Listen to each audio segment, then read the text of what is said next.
Neymar junior একটি নয় পাঁচটা ব্যালন ডিওর ডিজার্ভ করে বলে মন্তব্য করেছেন ইতিহাসের অন্যতম সেরা গোলকিপার বুফন। তিনি বলেন, মেসি, রোনালদো, লিমা কিংবা ইনিয়েস্তাদের বিপক্ষে খেলেছি আমি, কিন্তু আমাকে যদি বলেন অন অর অফ দ্য ফিল্ডে কে সেরা, আমি বলবো নেইমার জুনিয়র।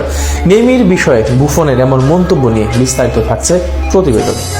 তাকে অনেকে বলে থাকেন সর্বকালের সেরা গোলরক্ষক। অনেকের কাছে তিনি সর্বকালের সেরা না হলেও বিশ্বের সেরাদের একজন। এছাড়াও তাকে ইতালির সেরা খেলোয়াড় হিসেবেও স্বীকৃতি দেয় অনেকেই। একই সত্য প্রযোজ্য হয় ইউভেন্টাসের ক্ষেত্রেও। জিওনালুজি বুফনের শ্রেষ্ঠত্ব নিয়ে নতুন করে থাকে না কিছুই বলার। সেই বুফনের কাছে কে সেরা? তিনি ব্রাজিলের নেইমারকে নিয়ে এক বাক্যে তার শ্রেষ্ঠত্ব স্বীকার করলেন বুফন।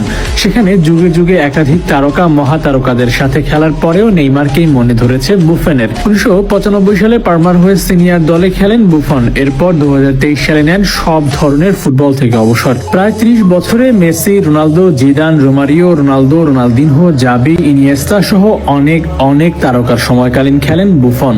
এছাড়াও বুফনের সতীর্থ হিসেবে ছিল টট্টি, দেল পিয়েরো, ক্যানভেরাদের মতো বিশ্ব সেরা তারকা। সে তুলনায় খুব কম সময় পেয়েছেন নেইমার। তবে তাতে নেইমারের শ্রেষ্ঠত্ব ছোট হয়নি বুফনের কাছে, বরঞ্চ প্রায় কয়েক জেনারেশনের ফুটবল দেখা বুফনের প্রিয় এই নেইমারকে তাই নিজের সাথে খেলা সেরা হিসেবে উল্লেখ করেন বুফন। একই সাথে মেসি, রোনালদো, ইনিয়েস্তাদের থেকে ব্রাজিলের তারকাকে এগিয়ে রাখেন বুফন। আর সেখানেই নেইমারের 5 বার ব্যালন ডিওর পাওয়া উচিত বলে জানান বুফন। মাঠের ফুটবলে নয় শুধু, এছাড়াও মাঠের বাইরের নেইমির আচরণেও তাকে সেরা হিসেবে উল্লেখ করেন এই লেজেন্ডারি গোলরক্ষক। বুফন সাম্প্রতিক সময় সাক্ষাৎকার দেন কোরিয়া দেলা সিরো নামক এক টেলিভিশনে। সেখানে নেইমারকে নিয়ে বুফন বলেন, নেইমার আমার সাথে খেলা সেরা একজন।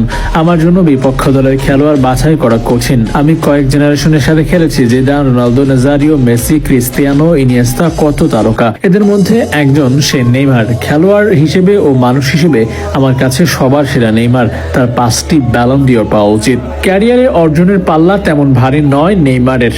একবারের জন্যও ব্যালন ডিওর জয় করা হয়নি। দলীয় ও ব্যক্তিগতভাবেও সেভাবে সজ্জিত নন তিনি। তবে এর মাঝে নেইমার মুগ্ধ করেছেন সবাইকে, যেখানে সাধারণ দর্শক থেকে মহাতারকা বুফন সবাই মরে যাচ্ছেন নেইমি প্রেমে।